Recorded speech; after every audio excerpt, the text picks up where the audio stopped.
அன்பார்ந்த சங்கரா தொலைக்காட்சி நேயர்களே வணக்கம். அவனே இவன் என்கின்ற தலைப்பு ரொம்ப சுவாரஸ்யமாக, ஒரு ரொம்ப அரிய தத்துவத்தை எவ்வளவு எளிமையாக எவ்வளவு சுவாரஸ்யமாக பெரியவர் சொல்லியிருக்கிறார் என்றால் ரொம்ப வியப்பு கூடிக்கொண்டேதான் போகிறது. நாம் வளர வளர வானம் வளர்ந்து கொண்டே போகும் என்பது போலத்தான் இருக்கிறது. தெய்வத்தின் குரல் இருக்கு முதல் பாகத்தில்.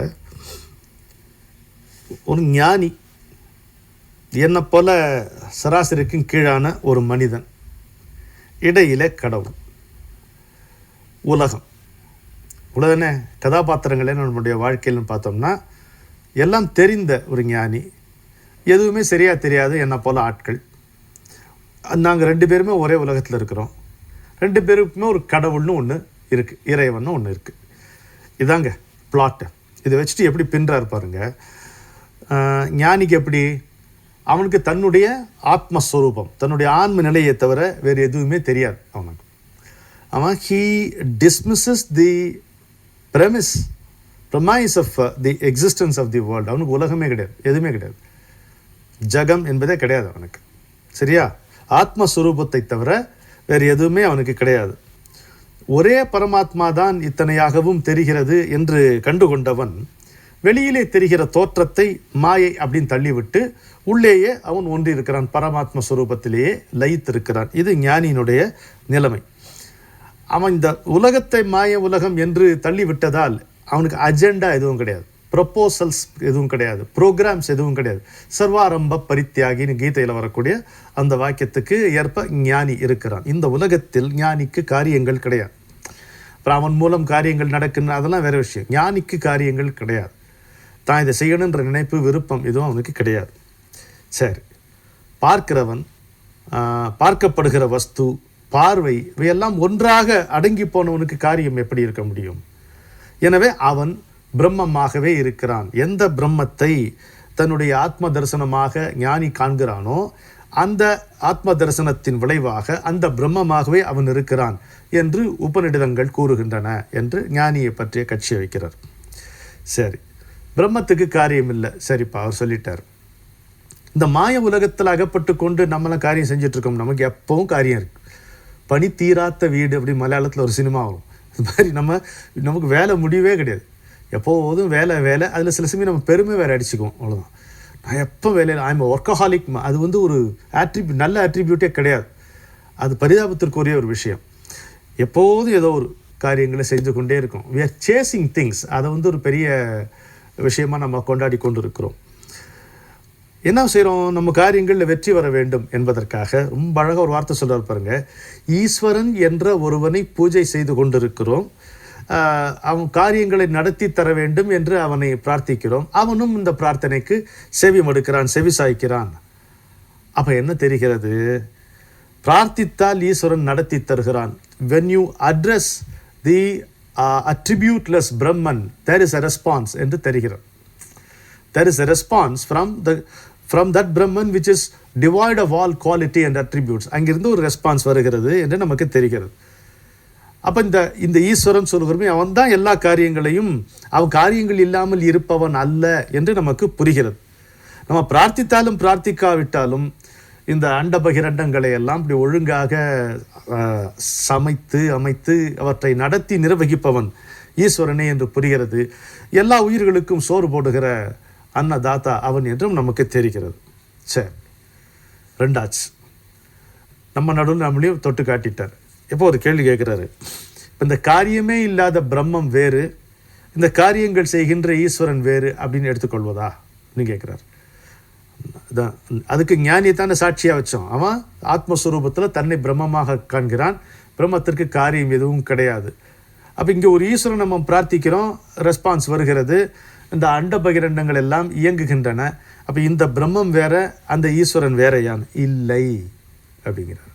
இல்லை, அந்த ஞானியினுடைய பிரம்மமே தான் இந்த உலகத்தினுடைய செயல்களை நிர்வகிக்கின்ற ஈஸ்வரனாகவும் இருக்கிறது. அதை ஈஸ்வரனை வச்சே உதாரணம் காட்டி சொல்லுகிறார். இப்போ பாருப்பா, சிவன் தட்சிணாமூர்த்தி கோலத்தில் இருக்கிறார். வடவால மரத்தின் கீழடியிலே வீற்றிருக்கிறார் சிவன் தட்சிணாமூர்த்தியாக. சின்முத்திரை காட்டி மௌனத்திலேயே இருக்கிறார். உபதேசமும் மௌனம்தான். காரியமே இல்லை அங்கே, ஒரே மௌனம்தான். தட்சிணாமூர்த்தி சிவன் தானே, அப்படியே வாங்க. அதே சிவனை எங்கே பார்க்குறோம்? நம்ம சிதம்பரத்தில் பார்க்குறோம். ஓயாமல் கூத்தடிக்கிறாருங்கிறார். ஒரு நிமிடம் நில்லாமல் கூத்தடிக்கிறார். அச்சா, அப்படியே நீங்கள் தாருகாவனத்துக்கு தாருகாவனம் எங்கே இருக்குது? நான் கூட்டிகிட்டு போகிறேன். ஜாகேஸ்வரில் இருக்குது. அல்மோராலேருந்து 40 கிலோமீட்டர். அதுதான் தாருகாவனம். ஜாகேஸ்வர், டண்டேஸ்வர் என்கின்ற 2 சின்ன ஊர்களில் ஆதிசங்கரர் நிர்மாணித்த மகாமிருத்யுஞ்சேஸ்வர லிங்கம் அங்கே இன்னும் இருக்கிறது. அந்த தாருகாவனத்தில் பிக்ஷாடனனாக ஒரு அற்புதமான சொரூபம் உள்ள பிரம்மச்சாரியாக அப்படி வளைய வந்து அந்த சப்த ரிஷிகளினுடைய மனைவிகளை தன்னுடைய அழகால் மூர்ச்சை போட செய்கிறவனாகவும் அவன் இருக்கிறான். தட்சயஜ்ஞத்தில் சூரியனை பளீர் என்று அடித்து அவன் பல்லை உதிர்ப்பவனாகவும் இருக்கிறான், கோபிஷ்டனாகவும் இருக்கிறான். இப்படி தட்சிணாமூர்த்தி கோலம் மௌன கோலம், சிதம்பரத்தில் தாண்டவ கோலம், தாருகாவனத்திலே மோக கோலம், தட்சயஜ்ஞத்திலே வீரக்கோலம், இப்படி எத்தனையோ கோலங்கள் அவன் கொண்டிருக்கிறான். சுவாமி எப்போதும் உள்ளே அடங்கி பிரம்மமாக இருக்கிறான். வெளியே வெளிப்பட்டு எல்லா செயல்களையும் செய்கின்ற வல்லமை பெற்றவனாக இருக்கிறான். வாலறிவன்கிறார். இதைத்தான் எல்லா விதமான அறிவையும் உடையவன், தூய அறிவினை உடையவன். வாலறிவன் நற்றாள் தொழார் என்கின்றாரு. அந்த வாலறிவன் திருவள்ளுவர் குறிப்பிடுகின்ற வாலறிவன் தான் இது. சார் நல்லா தான் இருக்கு அவருடைய விளக்கம். பிரம்மத்தை பற்றி அவர் சொன்னார், ஈஸ்வரனை பற்றி சொன்னார். நம்ம கதைங்க வரேன் அப்படிங்கிறார். சாதாரண ஜனங்கள் எப்படின்னா என்ன சொல்கிறார்? நாங்கள்லாம் எப்படின்னா, இந்த ஏரியில் தத்தளிக்கிறோம். ஏரி, இந்த பக்கம் ஒரு ஏரி இருக்குது, இந்த பக்கம் வயல் இருக்குது, நடுவில் வந்து அப்படி நடந்து போகிற ஒரு இடம் இருக்குது, உயரமாக ஒரு இடம், ஒரு மேடு இருக்குது. இந்த பக்கம் ஏரியில் என்ன மாதிரி ஆட்கள் சம்சார கடலில் தத்தளித்து கொண்டு இருக்கிறோம். இந்த பக்கம் இந்த வயல் வெளியில் வச்சுக்கிங்களேன், இந்த பக்கம் சுகமாக இருக்காங்க யார்? ஞானிகள். நடுவில் உயரமாக வந்து மேடு இருக்கிறதுனால இவர்களுக்கு, இந்த ஞானிகளுக்கு இந்த சம்சார கடல் அல்லது ஏரின்னு ஒன்று இருக்குன்றதே தெரியாது அவங்களுக்கு. they don't see it, இல்லையே அப்படின்றாங்க. அவங்களுக்கு என்ன தெரியுது அப்படின்னு கேட்டால், அந்த ஏரி கரை இருக்குது பாருங்கள், ஏரிக்கும் வயலுக்கும் நடுவில் கரை, உயர்ந்த கரை, அதில் ஒருத்தர் நின்றுட்டுருக்கான். யார்? நம்ம சொல்கிற ஈஸ்வரன், நம்ம குறிப்பிடுகின்ற பிரம்மம், 2 ஒன்று தானே பார்த்தோம். அவன் நின்றுட்டுருக்கான். 2 பேருக்குமே அவன் தெரிகிறான். ஞானிக்கு அவன் தெரிகிறான், ஏரியில் இருக்கிறவனுக்கும் அவன் தெரிகிறான். ஞானிக்கு அவனை தவிர வேறு எதுவும் தெரியல. ஏரியில் இருக்கிறவனுக்கு எப்படியாவது அவன் நம்மளை பார்க்கணுமேன்ற ஒரு தவிப்பு இருக்கு.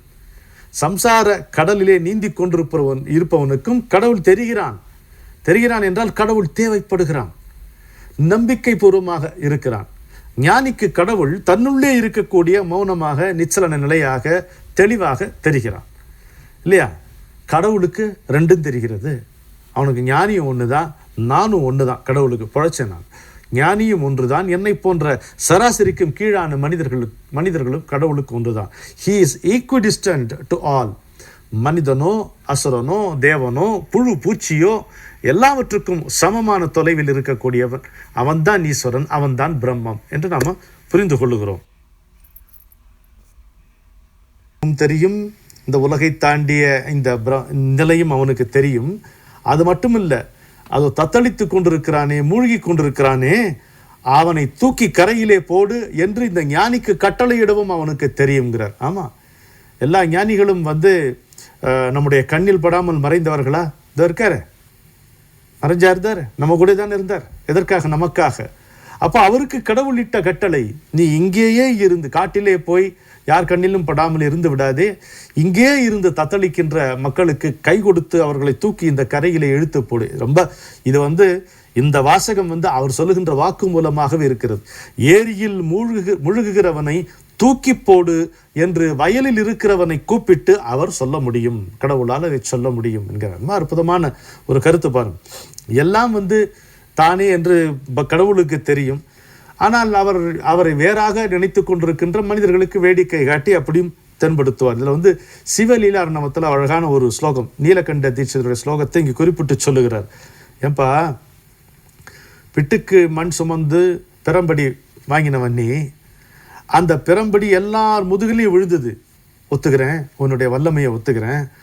ஆனால் நீ வாயில் பிட்டை போட்டு சுவைச்சியே, அந்த சுவை எங்கள் எல்லாருக்கும் கிடைக்கலையே அப்படிங்கிறான். அடி மட்டும் நாங்கள் எல்லாரும் வாங்கினோம், சுவை மட்டும் உனக்கா? இந்த ஸ்லோகத்தினுடைய பொருள் என்ன? பிரம்மமாக இருக்கும் பொழுது பிரம்மானுபவம் மட்டும்தான். அது தனியாக இன்னொரு ஆள் வந்து அதை அனுபவிப்பதற்கு அல்ல. அது ஒரே கடவுள் பிரம்மமாகவும் இருக்கிறான், எல்லா உயிர்களாகவும் இருக்கிறான். எல்லா உயிர்களாகவும் அவன் இருக்கும் பொழுது பிறம்படி தெரிகிறது. தான் மட்டுமே இருக்கும் பொழுது அந்த சுவை அவனுக்கு மட்டுமேவாகத்தான் இருக்கிறது என்று ரொம்ப அற்புதமாக இதை நமக்கு சொல்லுகிறார். ஆலமரத்தின் நிழலடியில் அசையாதிருப்பான் ஒருவன், அம்பலத்தினில் யாவரும் காண ஆடிக்கழிப்பான் ஒருவன், தூல உலகை பொய்யென தள்ளினால் சொல்லற உறைவான் ஒருவன்.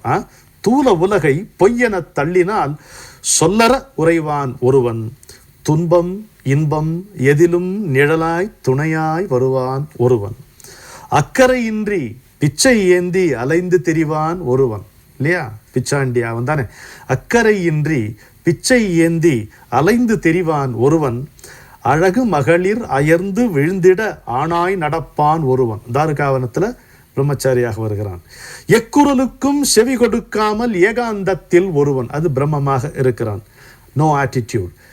எதற்கும் இணங்கி எம்மோடு இசைந்தே இசையும் ரசிப்பான் ஒருவன். தமிழ்கடவுள் தலையசைத்து கேட்ட பாடல் கவிஞர் சுரதா சொல்லுவார், கவிஞர் சுரதா. அந்த மாதிரி எக்குரலுக்கும் செவி கொடுக்காமல் ஏகாந்தத்தில் ஒருவன், எதற்கும் இணங்கி எம்மோடு இசைந்தே இசையும் ரசிப்பான் ஒருவன், அனைவரும் அவனே அனைத்தும் அவனே அனைத்திலும் சுடர்வதும் அவனே, அனைவரும் அவனே அனைத்தும் அவனே அனைத்திலும் சுடர்வதும் அவனே, அறிவு அறியாமை அருள் மருள் எல்லாம் அவனின் ஆயிரம் முகமே, வினையில்லாத வெளியில் எத்தனை வேலை நடக்கிறது, வினையில்லாத வெளியில் எத்தனை வேலை நடக்கிறது, வேலை முடிந்தால் வெளியில் கரையும் வேலை பிறக்கிறது என்ற இந்த அற்புதமான தத்துவத்தை இவ்வளவு எளிமைப்படுத்தி நமக்கு சொல்லி இருக்கிற அவருக்கு வணக்கம் சொல்லி அவருடைய மகா வாக்கியம் ஒன்றை காண்போமா?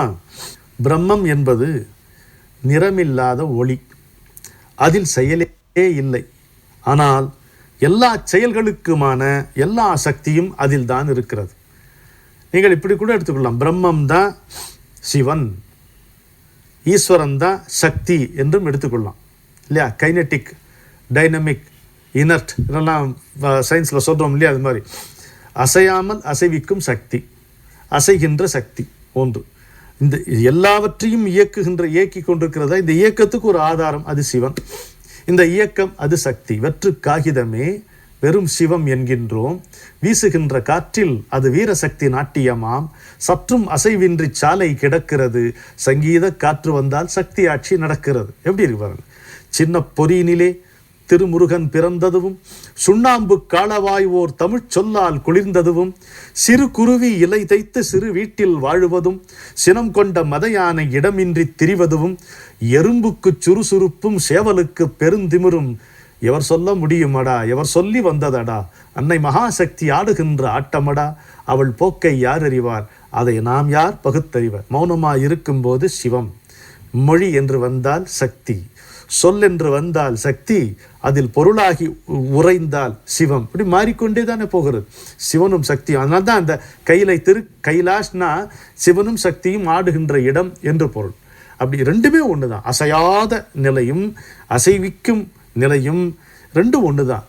அசைவும் அசைவின்மையும் ஒன்றாக இருக்கக்கூடிய அற்புதத்திற்கு பெயர்தான் சிவசக்தி. அதுதான் பிரம்மம், அதுதான் ஈஸ்வரன். நடுவிலே நாம் இருக்கிறோம். எப்போதும் இவை இரண்டாலும் நாம் பார்க்கப்படுகிறோம் என்பதை புரிந்து கொள்வோம். நிம்மதியாக வாழ்வோம். வணக்கம்.